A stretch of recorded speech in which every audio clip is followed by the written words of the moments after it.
Assalamualaikum warahmatullahi wabarakatuh. Innal hamdalillah nahmaduhu wa nasta'inuhu wa nastaghfiruh wa na'udzu billahi min syururi anfusina wa min sayyiati a'malina. Man yahdihillahu fala mudhillalah wa man yudlil fala hadiyalah. Ashhadu an la ilaha illallah wahdahu la syarikalah wa ashhadu anna Muhammadan abduhu wa rasuluh. Ya ayyuhalladzina amanu taqullaha haqqa tuqatih wa la tamutunna illa wa antum muslimun. Ya ayyuhan nasu taqu rabbakumul ladzi khalaqakum min nafsin wahidah wa khalaqa minha zawjaha wa batha minhuma rijalan katsiran wa nisaa'a wattaqullaha alladzi tasaaluna bihi wal arham innallaha kana 'alaikum raqibah. Ya ayyuhalladzina amanu taqullaha wa qulu qawlan sadida yuslih lakum a'malakum wa yaghfir lakum dhunubakum wa may yuti'illaha wa rasulahu faqad faza fawzan 'azima. Amma ba'd, fa inna asdaqal haditsi kitabullah wa khairal hadi hadyu Muhammadin sallallahu alaihi wasallam wa syarrul umuri muhdatsatuha wa kullu muhdatsatin bid'ah wa kullu bid'atin dhalalah wa kullu dhalalatin finnar. Ma'asal muslimin ikhwani fillah wa akhwati, bapak-bapak, ibu-ibu, saudara-saudari rahmani wa rahmukumullah. Alhamdulillah, segala puji bagi Allah Subhanahu wa taala yang mempertemukan kita kembali dalam kajian kitab Haqiqatud Da'wah Salafiyah wa Kasyfus Syubhat Al-Asriyah oleh Fadilatul Syekh Ad-Doktor Abdul Aziz Ar-Rais hafizallahu taala. Semoga Allah Subhanahu wa taala menghidupkan dan mewafatkan kita di atas akidah dan manhaj salaf, di atas dakwah salafiyah al-mubarakah. Ma'asal muslimin ikhwani fillah wa akhwat rahmani wa rahmukumullah. Sekarang kita sampai pada al-asasul ashir, pondasi yang ke-10, al-akhlaq, tentang al-akhlaq. Kata Syekh Abdul Aziz Ar-Rais hafizallahu ta'ala, mimma ta'tani bihi da'watus salafiyatu ta'amulal ibad ma'a ba'dihim. Di antara yang diperhatikan oleh dakwah salafiyah adalah pembahasan muamalah, interaksi antara hamba dengan hamba yang lain. Kama ta'tani bi ta'amulil ibad ma'a rabbihim. Sebagaimana dakwah salafiyah juga memperhatikan masalah hubungan hamba dengan Rabbnya Al-Khaliq. Dan ini juga masuk bagian al-akhlaq, sebagaimana juga kata Asy-Syaikh Muhammad bin Shalih Al-Utsaimin dalam kitab beliau Makarimul Akhlaq.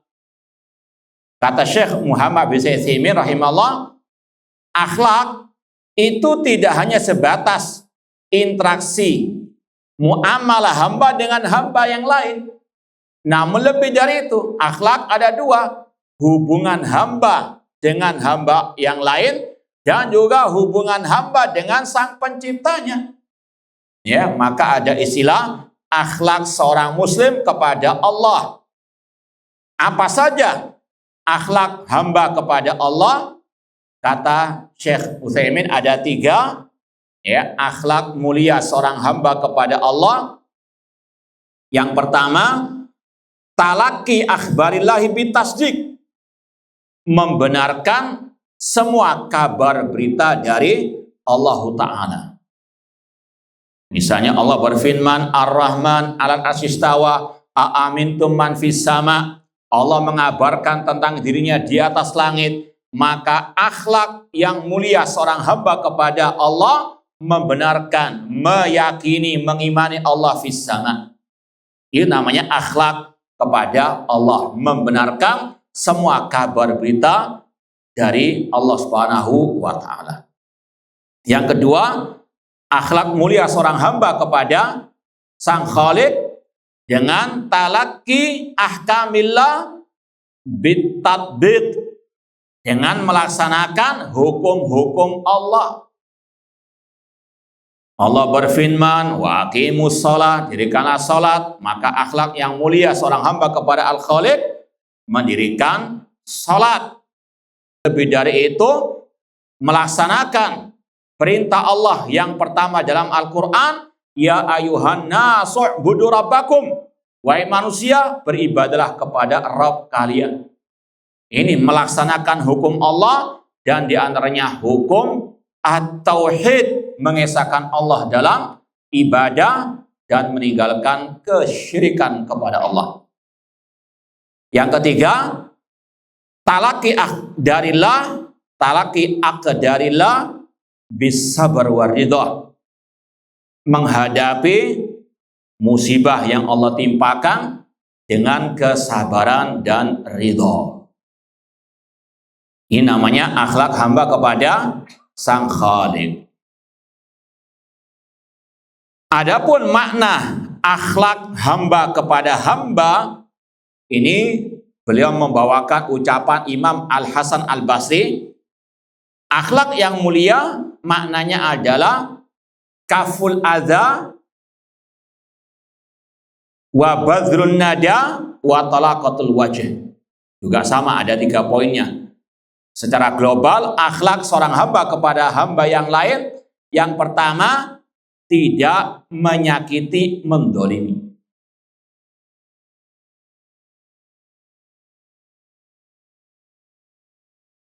Yang kedua, memberikan kebaikan atau mencurahkan kebaikan kepada orang lain.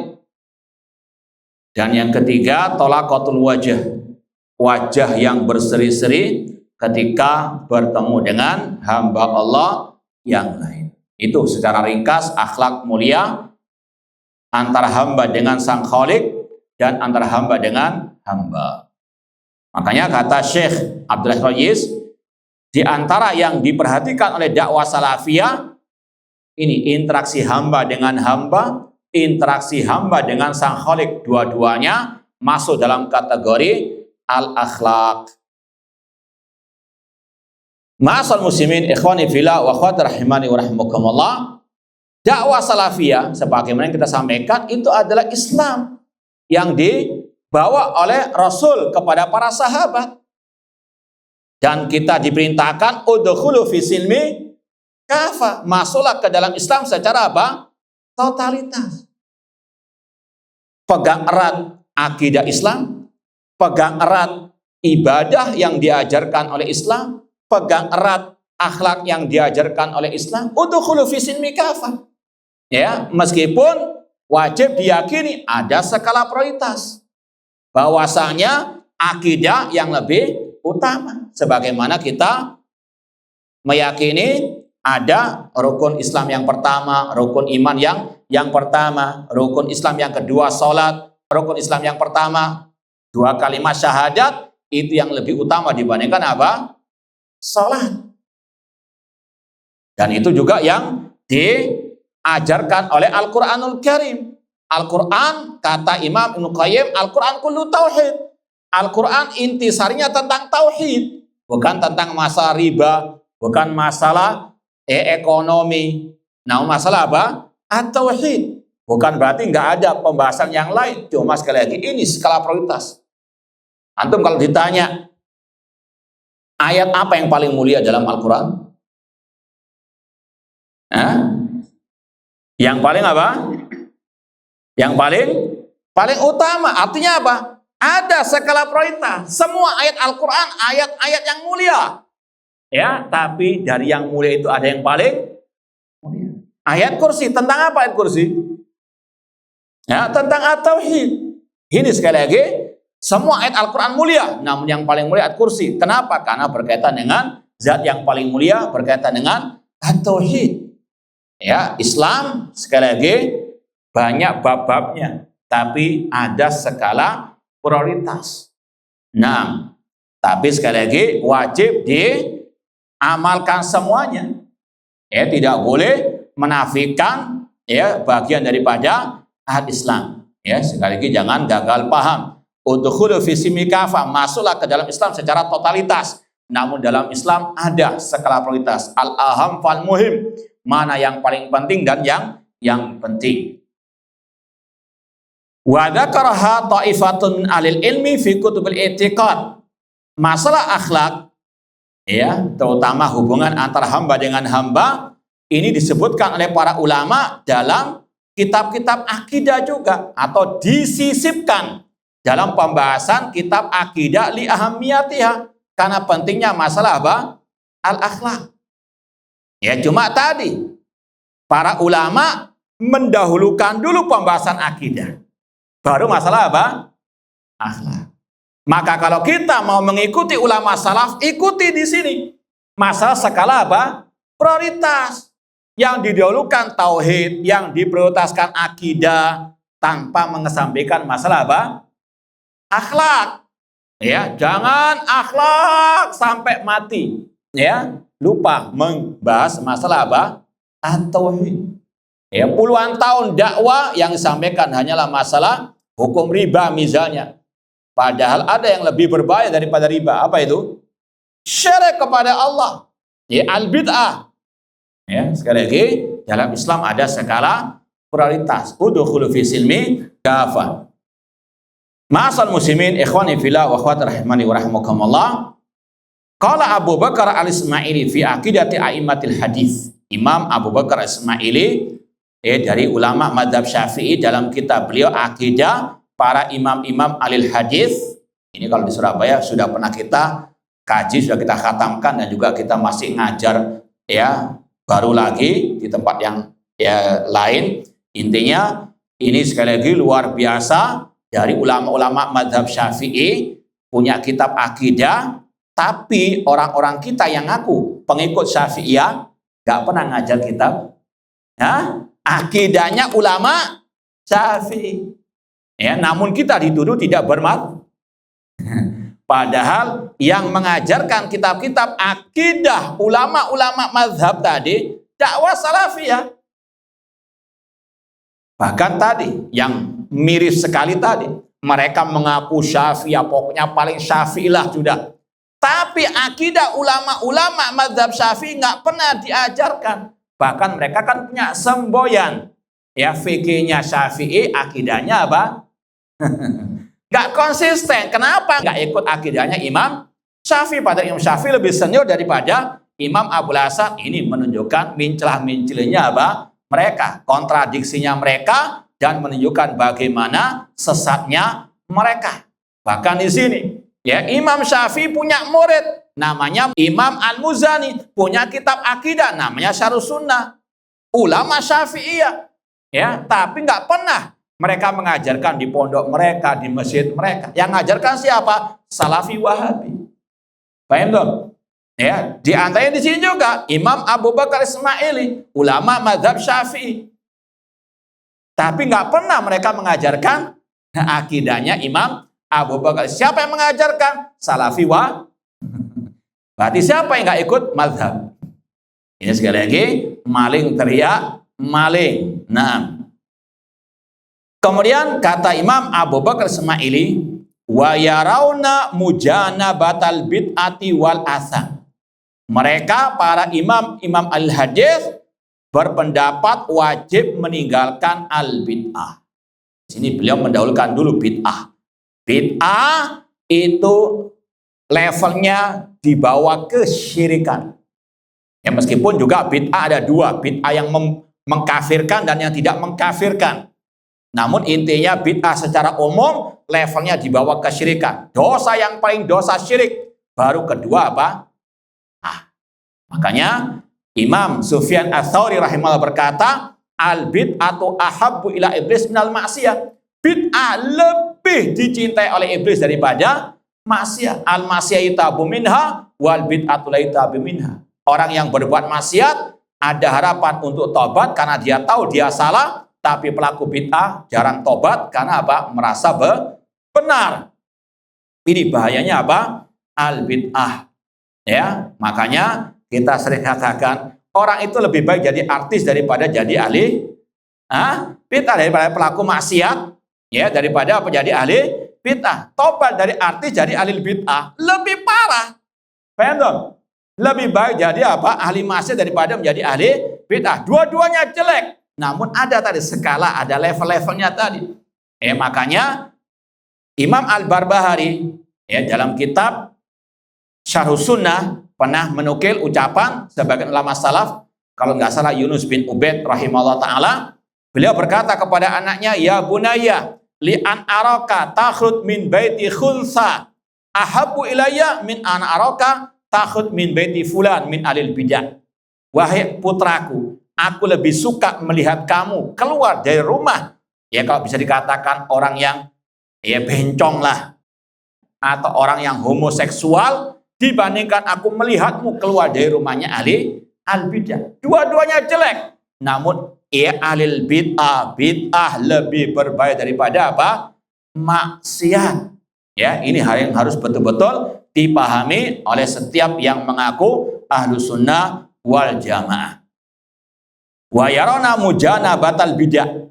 Wajib meninggalkan bid'ah dan otomatis juga meninggalkan ahlul al-bid'ah. Jangan sampai ahlul bid'ah ditokohkan, ya, malah diajak duet untuk apa? Ya, ngaji bareng. Naudzubillah min dzalik. Kalau ada yang sesat, siapa tanggung jawab Nabi? Naudzubillah min dzalik. Ya, sekali lagi hati-hati para ulama salaf, ratusan riwayat-riwayat mereka yang mentahdzir, melarang umat ya dari bermudalasah, bermajelis ilmu dengan ahli bidah. Contoh kata Abdullah bin Abbas radhiyallahu anhuma, la tujalisu alal bidah fa inna mujalasata mumriatul qulub. Jangan kalian duduk bermajelis, jangan ngeles. Apa maksud majelis ini? Jelas majelis ilmu, bukan majelis di pesawat.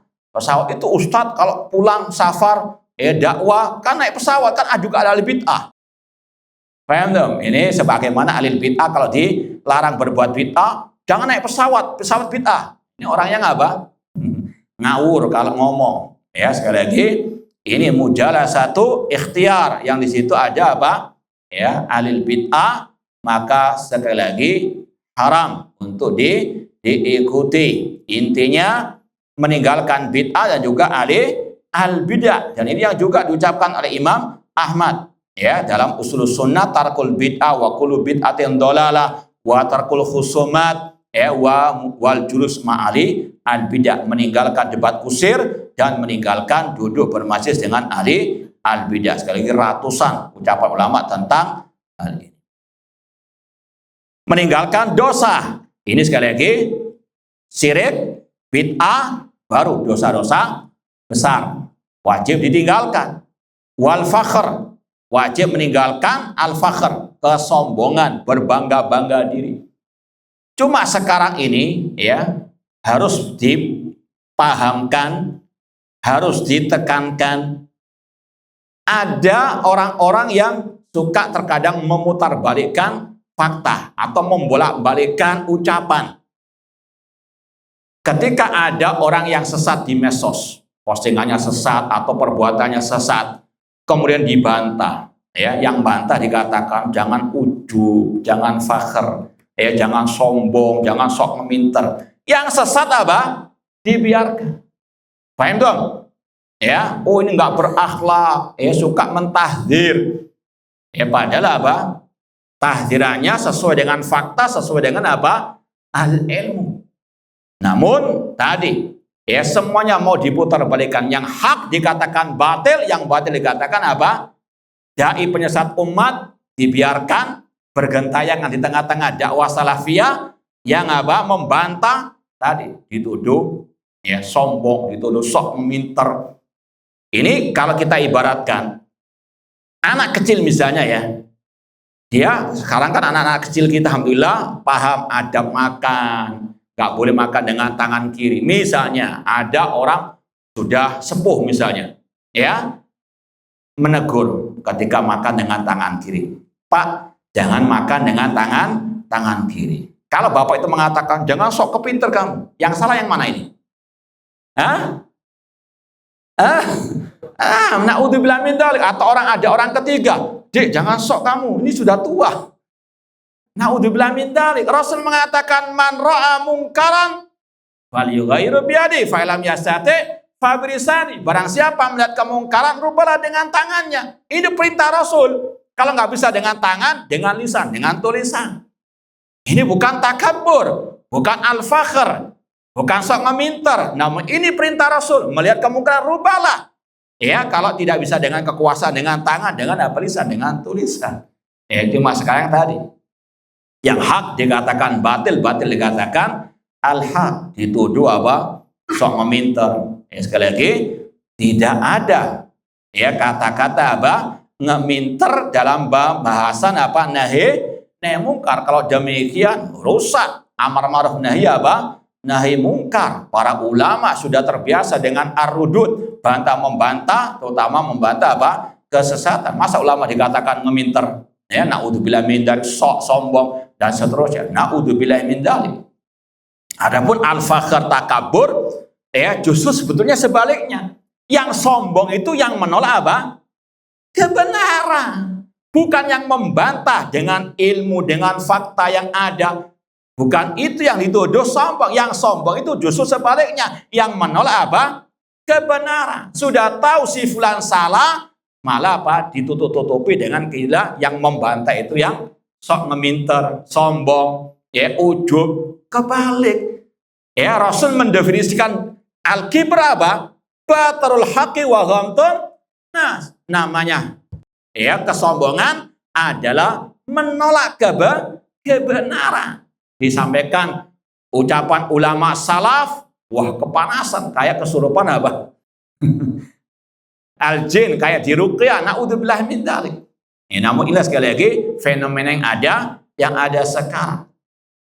Makanya Syekh Abdul Razak bin Abdul Muhsin Al-Abbad Al-Badr hafizahullah ta'ala ketika beliau membahas ada ya buku beliau Manhaj Ahlus Sunnah fi Tauhidil Ummah.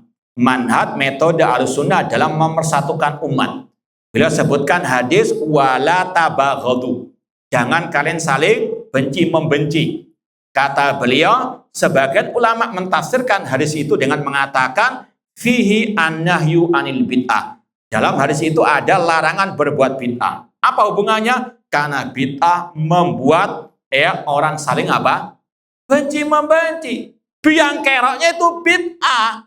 Bahkan kata beliau bukan yang membantah kebid'ahan. Cuma sekarang apa? Diputar balikan. Yang biang kerok di media sosial, yang membuat gaduh pertama dengan posting yang tidak yang menyimpang dari akidah salaf, itu biang keroknya, bukan yang membantah dengan apa? Al-ilmu. Paham ya? Ya sama dengan tadi, bid'ah itu biang keroknya perpecahan, bukan yang membantah. Bid'ah dikatakan memecah belah. Ya, namun jelas sekali lagi fenomena yang ada dan harus kita apa? Luruskan. Adapun takabur tadi menolak kebenaran. Justru yang menolak bantahan yang hak, yang ilmiah, yang di atas fakta dan realita dan ilmu dan bukti yang nyata, itu yang wajib diterima. Kalau ditolak itu namanya apa? Kesombongan. Nah, wal ujub, ya merasa apa? Wah, naudzubillah min dzalik. Seorang muslim wajib meyakini la haula wala quwata illa billah. Kemudian wal khiyana wad dakhal, mereka ulama-ulama, imam-imam al-hadis berpendapat wajib meninggalkan pengkhianatan. Di antara khianat, ya kalau ada orang tahu ilmu tapi nggak mau menyampaikan ilmu, tahu si fulan itu yang benar, tapi apa? Ya disembunyikan, takut apa? Kedudukannya runtuh misalnya. Ini khianat, tidak amanah dalam memikul al-ilmu. Ya, kadang ada orang-orang yang seperti tahu kebenaran sebagaimana orang Yahudi, tapi apa? Karena takut ya dilengsarkan, takut dengan ya teman-temannya, maka dia sembunyikan kebenaran. Ini khianat terhadap alim. Ini yang lebih berbahaya. Ya, ditambah lagi juga khianat dalam masalah apa? Amanah, dikasih pekerjaan B, ya dia nggak mengerjakan, ya kemudian dia juga apa? Merusak pekerjaan yang lain. Ini khianat dan amanah. Naudzubillah min dzalik. Wasi'ayah, ya, dan juga Ahlus Sunnah mereka melarang dari mengadu domba di antara kaum muslimin. Rasulullah SAW bersabda, la yadkhul jannah an-namam, tidak akan masuk surga an-namam, yang mengadu domba di antara kaum al-muslimin. Wa yarona kafal adha, dan mereka melarang dari menyakiti, mendolimi orang lain. Ittaqud dzulma fa inna dzulma dzulumatun yaumil qiyamah. Hati-hati dari kedzaliman, karena kedzaliman adalah kegelapan pada hari kiamat. Wa tarkal ghibah illa liman adhara bid'ah. Ini yang jarang disampaikan oleh dai-dai tersebut. Dan wajib meninggalkan ghibah, ngerasani orang, menggunjing orang, kecuali bagi yang menampakkan kebid'ahan. Postingannya bid'ah, dibantah, yang membantah jangan suka menghibah. Ya, sekali lagi, dalam manhaj salaf nggak ada ghibah dalam membantah kesesatan. Makanya sekali lagi semua serba diputar balikkan. Yang berakhlak mulia dengan membantah kebatilan dikatakan menghibah. Yang memposting kebid'ahan dianggap sebagai orang yang berakhlak mulia. Naudzubillahi min dzalik. Harus betul-betul dipahamkan sekarang itu istilah akhlak kayak pisau bermata dua. Bisa diarahkan kepada kebaikan, bisa diarahkan kepada kejelekan. Itu nggak berakhlak. Kenapa? Karena dia membantah ustadznya. Padahal ustadznya yang betul-betul apa? Memang sesat. Sudah pernah kita sampaikan, ada 4 golongan tentang masalah ini, murid dan ustadz. Ada murid dan ustadz sama-sama di atas al-haq. Alhamdulillah. Ada ustadz yang hak, muridnya yang apa? Batil. Seperti Hasan al-Basri dengan Wasil bin Atta. Ya, Hasan al-Basri ulama tabi'in, muridnya tokoh Mu'tazilah. Ada yang muridnya di atas al-haq, gurunya yang di atas apa? Kebatilan. Seperti Ahmad bin Yunus di atas akidah Ahlussunnah, gurunya Hasan bin Saleh di atas akidah Khawarij. Ditahdir oleh para ulama. Tapi ada dua-duanya sesat, gurunya sesat, muridnya juga apa? Sesat. Siapa itu? Ya, antum cari sendiri. Tapi intinya harus betul-betul paham kondisi. Dan sekali lagi, akidah, kaidah Ahlussunnah wal Jamaah, tidak ada riba dalam apa? Membantah orang yang sudah menampakkan kebid'ahan. Ila liman adhara bid'atan wa huwa yad'u ilaiha, dan dia juga menyuruh kepada apa? Kebid'ahan. Ya, tidak ada apa? Riba. Jangan tertipu dengan istilah jangan suka riba. Antum kalau membantah itu riba, antum kalau mengomentari orang sesat itu riba. Riba, tidak ada riba dalam apa? Tadi membantah orang-orang yang memang menampakkan apa? Kebid'ahannya. Falqal fi laysa bighiba indahum.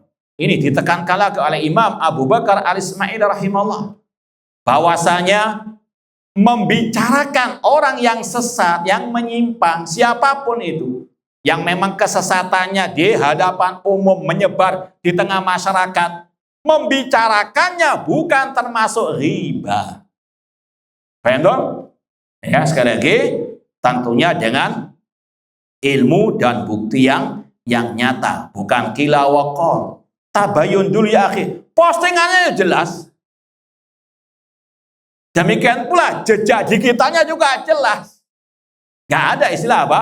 Tabayun itu kalau memang masih samar-samar di mukanya, dia ada kesalahan mungkin di dalam rumahnya dan sebagainya. Ini sudah apa? Nampak jelas dalam apa? Ya, kemudian juga membantah, nggak harus menjabri dulu. Ya, sebagaimana kata Syekhul Islam Ibnu Taimiyah rahimahullah, "Idza dhaharatil munkarat fayajib al-inkar 'alaiha alaniyatan."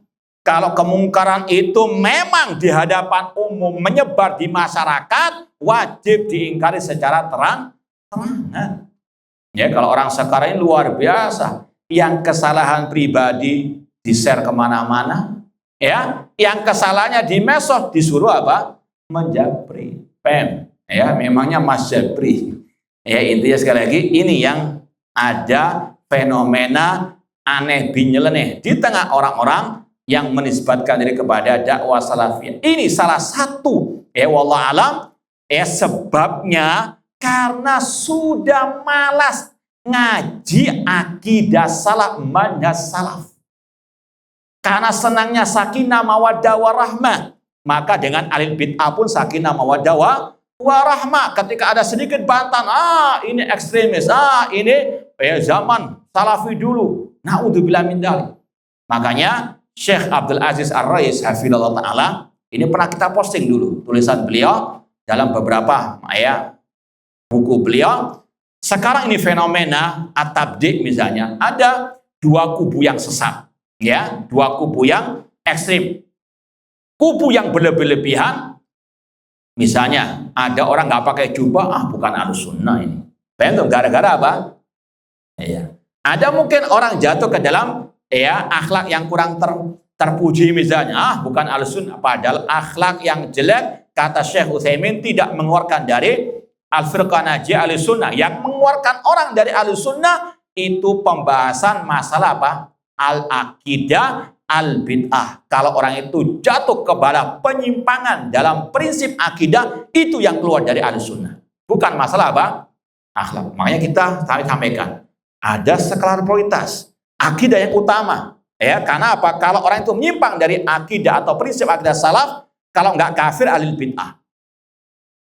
Beda dengan orang yang salah dalam masalah akhlak. Iya, dia mungkin dosa, tapi maksiat tidak mengeluarkan dari Ahlussunnah. Paham dong? Ada tingkatannya, ada levelnya. Nggak satu derajat.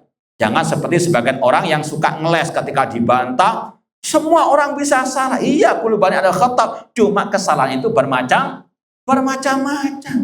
Ada kesalahan yang bisa mengeluarkan orang dari Islam. Ada kesalahan yang bisa mengeluarkan dari ahli sunnah. Ada pula yang tidak. Jangan disamakan kesalahan yang level paling bawah, kesalahan yang tidak mengeluarkan dari ahli sunnah, yang tidak mengeluarkan dari Islam, dengan yang di atasnya tadi. Paham dong? Ya, maka sekali lagi hati-hati dengan orang-orang yang seperti Ahlul Kalam, pintar bersilat lidah untuk menutupi kebatilan, kesesatannya. Orang itu suka cari-cari kesalahan. Gimana cari-cari kesalahan? Kesalahannya lo keliling di mana-mana, ya, di medsos bergentayangan. Paham dong? Sekali lagi hati-hati dengan orang-orang yang suka bersilat lidah dan juga antek-anteknya para pendukung-pendukungnya, naudzubillah min dzalik, taklid buta. Yang lebih aneh lagi, yang membantah dengan ucapan salaf dikatakan hizbi. Padahal hizbi itu adalah orang yang wala dan baroknya di atas kebatilan. Pemimpinnya, ketuanya, ustadznya sesat, jelas-jelas menyimpang dari akidah salaf, dibela mati-matian. Itu namanya hizbiyah. Ya, makanya Imam Abu Bakar Ibnu Iyas, seorang ulama salaf, ketika ditanya, "Mani sunni?" Siapa pengikut Ahlus Sunnah, sunni salafi? Kata beliau, "Alladzi idza dzukiratil ahwa la yaghdab li syai'in minha." Namanya sunni salafi itu kalau disebut tentang hawa nafsu kebid'ahan, dia tidak akan membelanya sama sekali dari siapapun. Ketika muncul bid'ah dari orang tuanya, bid'ah muncul dari gurunya, dia tidak membela. Itu namanya sunni. Sedangkan hizbi beda. Seperti Ikhwan Muslimin, Hasan al-Banna jelas sesat akidahnya, Said Qutb jelas sesat akidahnya, masih dibela. Ini namanya apa? Hizbi. Tapi sekarang diputar balikkan. Ya, yang membantah kebatilan dituduh apa? Fanatik lah. Yang mendukung kesesatannya bukan hizbi. Ya, sekali lagi hati-hati. Ya, banyak sekarang orang-orang yang seperti ahli kalam, pintar bersilat lidah. Maka kembali kepada ajaran as-salaf, akidah as-salaf. Diantaranya di sini tidak ada riba dalam apa? Membantah orang yang menampakkan kebid'ahan, kesesatan. Wal qalu fi laisa bi riba indahum. Ya, membicarakannya bukan termasuk riba. Nah, qala Abu Utsman As-Sabuni fi aqidat salaf ashabil hadis. Imam Abu Utsman As-Sabuni juga sama, dari ulama mazhab Syafi'i. Belum pernah kita mendengar tadi orang-orang yang mengaku Salafiyah Syafi'iyah mengajarkan kitab ini. Padahal ini kitab ulama mazhab Syafi'i yang hidup di abad ke-5 Hijriah. Kalau tadi Imam Abu Bakar Ismaili hidup di abad ke-4 Hijriah, ini abad ke-5 Hijriah. Tidak ada dari mereka yang mengajarkan. Siapa yang mengajarkan? Salafi Wahabi. Sekali lagi, inilah akidah dakwah salafiyah, hanya mengikut tadi rujukannya kitab-kitab ulama Ahlus Sunnah wal Jamaah, terutama dari mazhab Asy-Syafi'i. Ya, sekali lagi, ini akidah kita, ini manhaj kita. Kita hanya meneruskan tongkat estafet para ulama-ulama salaf terdahulu. Dan dusta kalau ada yang mengatakan Salafi Wahabi itu hanya mengikuti Ibnu Taimiyah, Ibnu Abdul Wahab. Ini ya kedustaan yang nyata. Sekali lagi, kalau mereka jujur, mereka objektif, bisa lihat ya di terutama kajian-kajian dakwah salafiyah di YouTube ya, yang mengajarkan kitab-kitab akidah ini hanya ya para pengikut dakwah as-salafi yang mereka namakan dengan Salafi Wahabi. Ya, sekali lagi, ini yang harus dipahamkan kepada umat. Imam Abu Utsman As-Sabuni dalam kitabnya Aqidah Salaf Ashabil Hadis berkata, setelah beliau menjelaskan panjang lebar masalah akidah salaf, alhamdulillah kitab ini masih kita ajarkan ya, kalau kita safari dakwah di Jakarta ya, tiap hari Jumat ya keempat, kayak 2 hari lalu kita ngajarkan akidah Salaf Ashabul Hadis ya di daerah itu dekat Rawamangun sana. Nah, kata beliau, sekali lagi setelah pembahasan akidah, beliau menyisipkan pembahasan masalah akhlak, masalah ibadah. Wa yatawasawna biqiyamil laili lis-salati ba'dal manam. Mereka, para ulama ashabil hadis, mewasiatkan untuk melaksanakan sholat malam, ya terutama setelah bangun tidur. Wa bislatil arham, untuk menjalin tali silaturahim. Wa ifsya'is salam, menyebarkan salam, wa'id amit ta'am, dan memberikan makan kepada yang membutuhkan. Dan ini sesuai dengan sabda Rasul, afsus salam, wa'at imut ta'am, wasilu al-arham, wasallu bil-laili, wa nasuniyam, tadkhul jannata bisalam. Kata Rasul, afsus salam, tebarkanlah salam. Wa'at imut ta'am, berikanlah makanan. Sambunglah tali silaturahim, dan lakukan salat malam ketika manusia dalam keadaan tidur, maka kalian akan masuk surga ya dengan penuh keselamatan. Ya, sekali lagi, ini adalah yang diajarkan juga oleh Rasulullah SAW dari berbagai macam bentuk al-ibadah. Warahma 'alal fuqara wal masakin wal aitam, mengasihi fuqara wal masakin dan anak-anak yatim. Dan ini yang juga Allah firmankan dalam surat An-Nisa ya, ayat ke-36 kalau tidak salah, wa'budullah wa la tusyriku bi syai'a wa bil walidaini ihsana wa bidil qurba wal yatama wal masakin. Beribadahlah kepada Allah, jangan berbuat syirik. Berbuat baiklah kepada orang tua, karib kerabat, anak-anak yatim dan fakir miskin. Ini yang disebut oleh para ulama dengan ayat yang berkaitan dengan 10 hak yang wajib ditunaikan. Ya, ditambah lagi dengan wabil qurba wal yatama wal masakin wal jaril qurba dan seterusnya. Wal ihtimam bi umuril muslimin, dan juga perhatian kepada perkara kaum muslimin. Dan yang paling penting dari urusan kaum muslimin, tauhid dan syirik. Harus apa? Umat paham yang wajib diperhatikan dari kaum muslim ini, masalah pondasi agama, tanpa mengesampingkan urusan kaum muslim yang lain. Seperti sekarang ada bencana, semoga Allah merahmati, mengampuni yang meninggal dunia dari kaum muslimin, dan semoga Allah menyembuhkan yang terluka, dan semoga Allah segera mengentaskan musibah dari saudara kita kaum muslimin yang ada di Sumatera ataupun di Aceh. Kewajiban kita wa ta'awanu 'alal birri wa taqwa, sesuai dengan apa? Kemampuan masing-masing. Tetap harus ada perhatian. Cuma yang paling utama tadi perhatian terhadap dakwah mereka kepada tauhid, melarang mereka dari kesyirikan. Wa ta'affuf fil ma'kal wal mashrab wal malbas wal manka wal masraf. Dan juga para ulama ahli hadis, ulama salaf, mereka menjaga masalah makan, minum, jangan sampai masuk ke dalam diri mereka yang haram.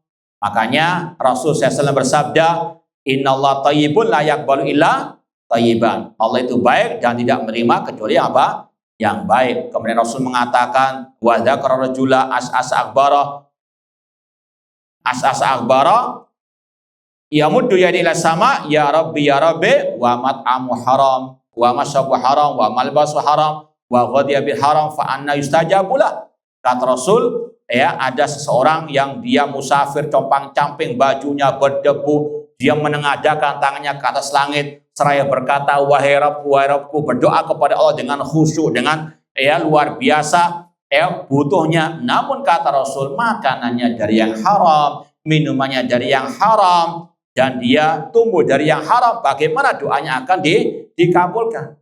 Maknanya apa? Setiap muslim muslimah wajib memperhatikan dari mana dia mendapatkan makanan dan minuman tersebut, jangan sampai dari yang haram. Kata Rasul, kullu lahmin nabata min sukhtin fannaru aula bihi. Setiap daging yang tumbuh dari yang haram, maka api neraka lebih layak baginya. Naudzubillah min dzalik. Wal amr bin ma'ruf wan nahy munkar. Demikian pula melaksanakan amar ma'ruf nahi munkar, dan harus selalu diingat oleh dakwah salafiyah. Amar ma'ruf yang paling ma'ruf adalah at-tauhid. Jangan menyuruh orang kepada sholat, puasa, zakat, lupa dengan rukun Islam yang pertama, yaitu kalimat syahadah la ilaha illallah. Melarang dari kemungkaran. Riba itu mungkar, zina itu mungkar, narkoba itu mungkar. Namun ada yang lebih mungkar, syirik kepada Allah. Jangan lupa itu. Dan inilah pembeda antara dakwah salafiyah dengan dakwah yang lain, dakwah harokah dan yang lainnya. Mereka hampir tidak pernah menyentuh pembahasan masalah apa? Asyirik, dengan berbagai macam bentuknya. Bahkan mereka siap bekerja sama dengan ahli syirik. Seperti yang sudah kita sering sampaikan, kelompok Ikhwan Muslimin sejak zaman Hasan al-Banna siap bergandengan tangan dengan Syiah Rafidhah yang merupakan gudangnya syirik, kufur, kemunafikan. Bahkan sampai detik ini kelompok Hamas yang merupakan cabang Ikhwan Muslimin di Palestina juga bekerja sama dengan Syiah Rafidhah Iran. Bahkan tokohnya mati di kandangnya Syiah Rafidhah. Adapun dakwah salafiyah mereka mau bersatu di atas akidah as-salaf, di atas sunnah Rasulullah SAW. Tidak mau bersatu dengan ahli al-bidah, apalagi ahlu asyirik. Naudzubillahi min dzalik.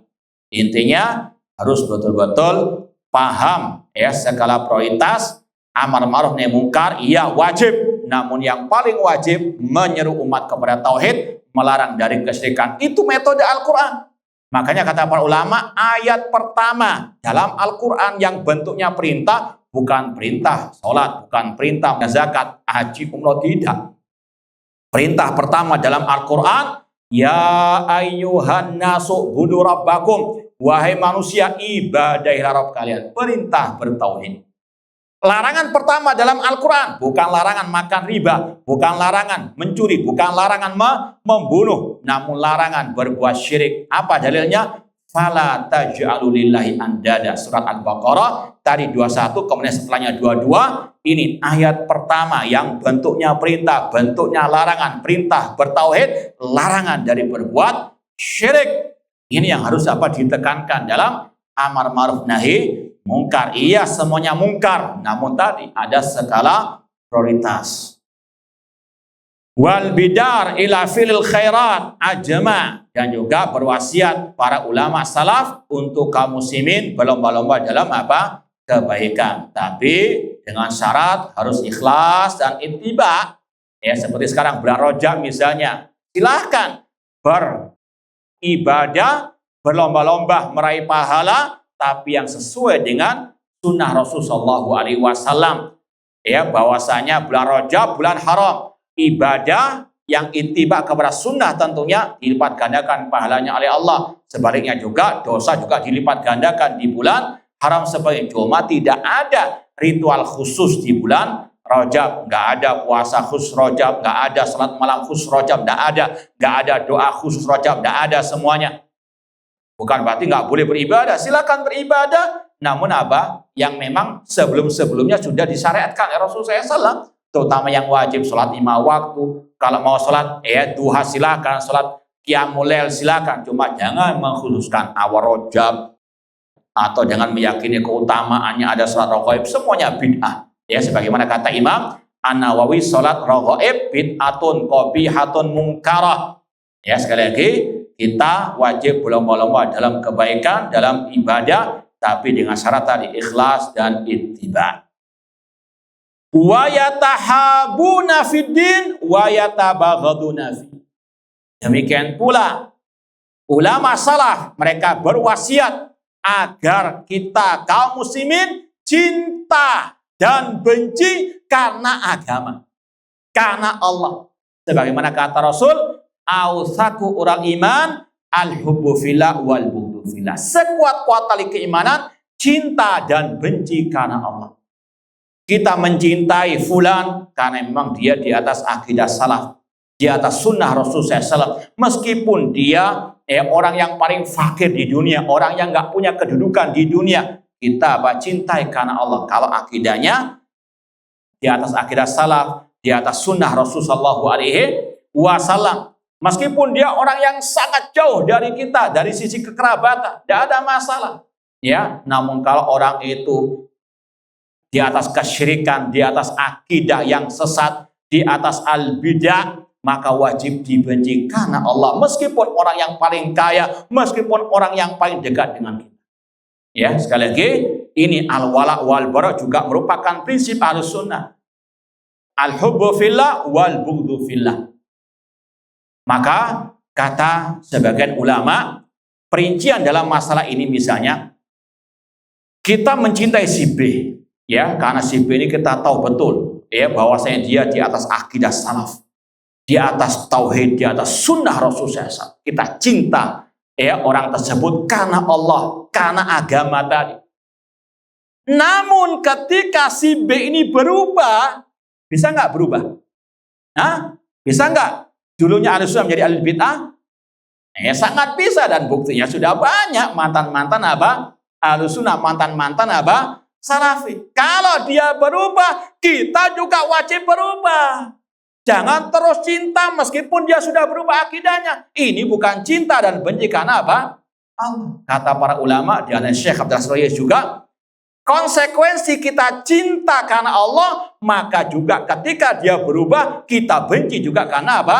Allah. Jangan ketika dia sudah berubah, kita bela mati-matian. Kan cinta karena Allah, itu bukan cinta karena Allah. Kalau Anda cinta karena Allah, ketika dia tersesat, dia jatuh dalam kesesatan atau dalam penyimpangan, dan dia terang-terangan di atas kesesatan tersebut, maka wajib apa? Dibenci karena Allah juga. Itu konsekuensi cinta karena Allah. Konsekuensi cinta karena Allah ketika dia sudah berubah. Ya, karena kan cintanya kita kepada Allah. Ketika dia lurus di jalan Allah, kita cintai. Ketika dia menyimpang dari jalan Allah, juga kita apa? Benci karena Allah. Itu namanya konsekuensi apa? Cinta.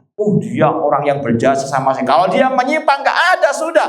Ya, dalam artian tadi wajib, ya, cinta dan benci karena Allah lebih didahulukan daripada tadi urusan pribadi.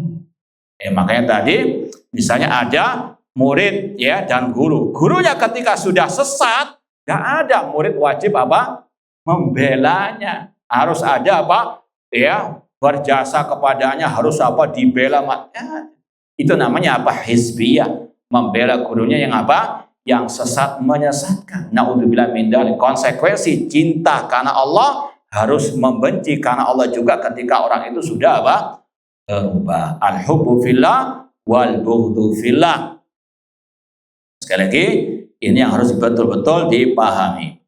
Wa yatakunal jidal fillah, dan ulama salah mewasiatkan agar kita menjauh dari debat kusir, ya, debat dengan alil bidah, ya, debat yang nggak ada manfaatnya, ya, ataupun debat tanpa ilmu. Ya, kita sampaikan al-haq, diterima alhamdulillah, kalau nggak diterima ya sudah, nggak usah apa debat kusir, apalagi dengan orang-orang yang dul wajahan, yang punya dua wajah, di depan kelihatan baik, di belakang beda lagi, nggak usah, sudah tinggalkan. Ya, atau orang-orang yang jahil namun ngelama misalnya, nggak usah, sudah yang waras ngalah. Ya, wa ibadur rahmanir rahim aradi haunan wa idza khatabahum qalu salama. Ya, sekali lagi harus betul-betul paham. Wal khusumat fi, ini juga sama tadi. Kemudian ini sudah jam 10:30, kok cepat sekali. Baik, yang terakhir ini kita mau baca, mirip juga dengan pembahasan tadi. Qala Syekhul Islam Ibnu Taimiyah fil Aqidah Wasithiyah, berkata Syekhul Islam Ibnu Taimiyah dalam Aqidah Wasithiyah setelah menjelaskan poin-poin akidah, wa yadinuna bin nasiril ummah, ya, mereka ulama-ulama Ahlus Sunnah wal Jamaah melaksanakan nasihat kepada umat. Di antaranya tadi, ketika ada kesesatan dibantah, ditahdzir, itu bentuk adinun nasihat, menasihati umat.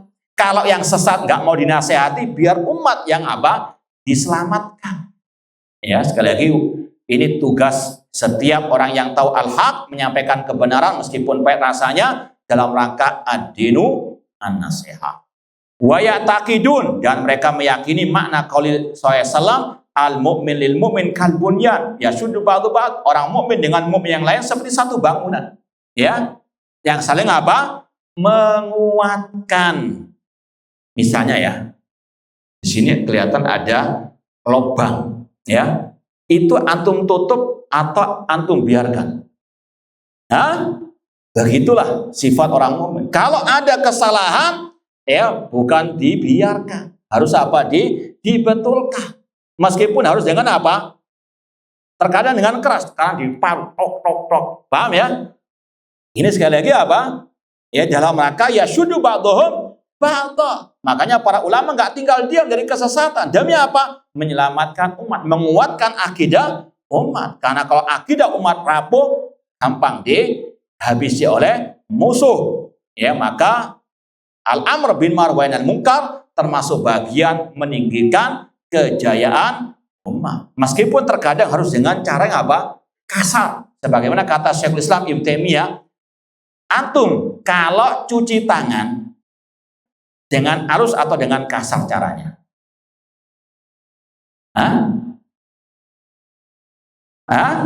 Enggak selalu.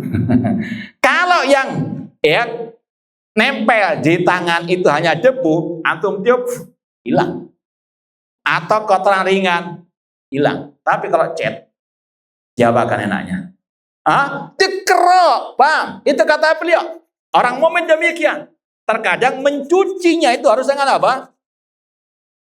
Lagi, ini semuanya sesuai dengan apa? Sikon. Enggak semua yang halus benar, enggak semua yang keras itu apa? Benar. Lihat sikonnya. Kalau memang tepat sasarannya, ya enggak ada masalah. Nah, wasabbaka baina asabihi. Ya, Rasulullah SAW mengeratkan jari-jari beliau, dan juga Rasul bersabda, "Matsal mu'minina fi tawadi wa tarahmi wa ta'atufihim kamathil jasadil wahid." Perumpamaan orang mukmin dalam cinta mencintai kasih sayang seperti satu tubuh. Idastaka min udwun tada'alahu sairul jasadi bil humma wa tiwassahat. Intinya orang mukmin harus ada kasih sayang. Antum kalau lihat anak antum salah, ya antum biarkan atau antum tegur? Antum berarti nggak kasih sayang. Itu yang ada sekarang ini. Kalau ada kesalahan di medsos, jangan ditegur. Karena kalau antum menegur, berarti antum nggak kasih sayang. Bang, ini orang-orang sekarang terbalik otaknya. Bang, Ya, justru yang menasehati dikatakan apa? Nggak sayang. Paham? Dalam artian, oh ini dia penuh dengan kebencian. Justru yang sayang itu yang yang menasehati, bukan malah yang mendukung kesesatan tersebut. Itu yang menambah dosa orang yang berbuat kesesatan atau memposting kesesatannya. Taib, ala kulin, ini yang mungkin bisa kita sampaikan pada kesempatan yang berbahagia ini. Insya Allah akan ada kelanjutan pembahasan bab ini di pertemuan akan datang. Wallahu ta'ala alam. Kalau mungkin ada 1-2 pertanyaan, silahkan. Nah,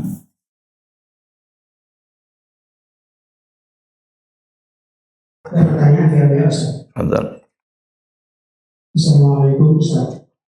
Assalamualaikum. Jika di suatu masjid setelah sholat waktu, imam masjid atau mungkin pas ada CT itu apa namanya? oh iya, Dan membacakan hadis dari kitab Sahih Ulama tanpa tafsir, apakah mendengarkannya ini termasuk satu majlis dengan ahli bid'ah juga, atau sebaiknya setelah sholat langsung mendengarkannya? ya, yang pertama ditujukan nasihat kepada takmir. Kalau sebagai takmir dilarang, ya, orang itu menyampaikan apa? Ceramahnya. Orang jahil belajar, bukan ceramah. Paham ya? Jadi sekali lagi untuk takmir, kalau ada orang seperti itu dilarang, ya, untuk menyampaikan kajiannya. Orang jahil tugasnya belajar, bukan ceramah. Kemudian bagi makmum, ya, wajib meninggalkannya. Rame-rame tinggalkan. Ya, nah, karena sekali lagi mereka ahlul bidah, mereka juga orang-orang yang jahil namun ngelama, ya, baru tobat langsung khuruj. Paham? Dakwah kepada apa? Sedangkan mereka apa? Jahil, tidak lain kepada apa? Al-jahal. Ya, metode dakwanya sudah keliru. Allah berfirman tentang manhaj dakwah Nabi SAW dan para pengikut beliau. Qul hadi sabili ad'u ilallah ala basirah. Katakanlah, ini adalah jalanku, aku menyeru kepada Allah ala basirah, di atas ilmu. Itu metode dakwah Nabi, ana wa manittaba'ani. Ya, sekali lagi wajib ditinggalkan, ya, orang tersebut. Kalau takmir nggak ngelarang, ya sudah, antum yang tinggalkan saja. Nah, ya, silakan. Assalamualaikum warahmatullahi wabarakatuh. Bagaimana sikap kita sebagai pengikut manhaj salaf, di mana pasangan pengikut ahli bid'ah, tetapi sebagai istri harus taat pada suami? Bagaimana batasan kebencian pada suami supaya tidak jauh kepada kufur nikmat dan tidak jadi pengguna? Baik. Yang pertama, wajib untuk sang istri istiqomah belajar akidah salaf, manhaj salaf, agar dia tahu mana hak, mana batil. Kemudian harus dia memahami taat kepada suami, bahkan juga taat kepada orang tua hanya dalam hal yang ma'ruf. Ya, seperti tadi, misalnya, ya, suaminya tadi yang suka khurud, diajak khurud, jangan mau. Itu bukan kufur apa? Nikmat. Itu menjalankan taat kepada Allah dan Rasulullah SAW. Sekali lagi memang harus, ya, betul-betul kuat akidahnya, kuat manhajnya, dan juga kuat mentalnya. La ta'ata li makhlukin fi ma'siyatil khaliq. Tidak ada ketaatan kepada makhluk dalam memaksiati al-khaliq. Kan dakwah, ya, dakwah tapi dengan kejahilan, itu namanya apa? Bid'ah. Ya, sekali lagi tidak hanya bermodal semangat dakwah tapi tanpa ilmu, ini menyelisih dakwah Rasulullah SAW. Ya, maka sekali lagi seorang istri harus tahu batasan-batasan taat kepada suami. La ta'ata li makhlukin fi ma'siyatil khaliq. Tidak ada ketaatan kepada makhluk dalam memaksiati al-khaliq, apalagi dalam kebid'ahan, apalagi dalam kesyirikan. Ya, tapi tetap, ya, harus saling menasehati. Ya, terus nasihati suami tersebut, doakan semoga mendapatkan al-hidayah. Cuma sekali lagi, taat hanya dalam hal yang ma'ruf, yang tidak bermaksiat kepada Allah dalam urusan kesehari-harian. Tapi kalau tadi suami mengajak ke acara bid'ah, tidak boleh ditaati, dan itu bentuk taat kepada Allah dan Rasulullah SAW. Dan bagi yang belum menikah, yang masih jomblo, harus selektif. Paham ya? Dilamar misalnya sama laki-laki berjenggot cingkrang, jangan diterima dulu. Oh ini pasti sunnah, nggak mesti. Mereka juga yang khurut tadi juga apa? Hati-hati. Usama bin Laden juga apa? Nggak mesti. Makanya penampilan nggak, sekali bukan jaminan. Tapi yang merupakan jaminan dia harus sunnah di atas dakwah salafi, harus diteliti kembali bagaimana akidah dan manhajnya. Jangan gegabah. Ini bagi yang belum apa? Terlanjur.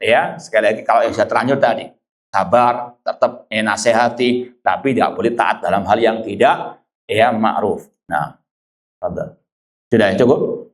Ini yang mungkin bisa kita sampaikan, kurang lebihnya mohon maaf. Wa jazakumullahu khairan. Aku qouli hada wa akhiru da'wana anil hamdulillahirabbil alamin. Wassalamualaikum warahmatullahi wabarakatuh.